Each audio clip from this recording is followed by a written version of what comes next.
Okay guys, so in this part of our tutorial we will create our first project in Protractor.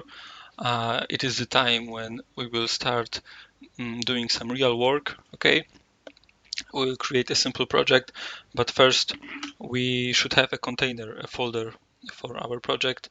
So let's create a folder on your desktop.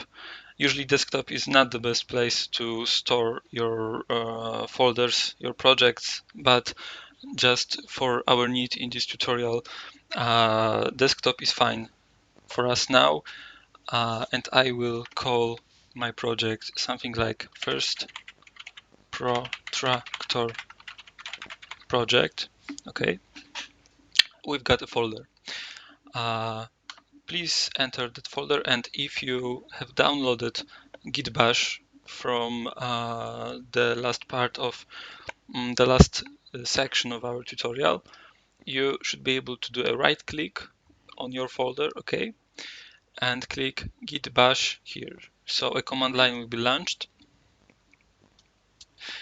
and right now we can start our project by typing npm init. Okay,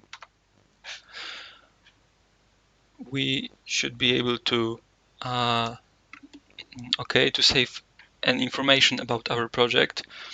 Let's see what happened. Uh, right now it is asking us for our package name. Package name is fine. Press enter. Version 100 is fine.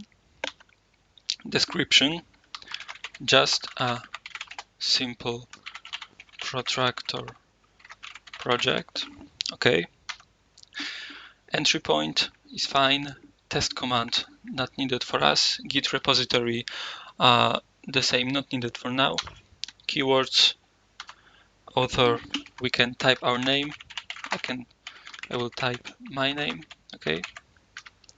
License, is this okay? It is perfect.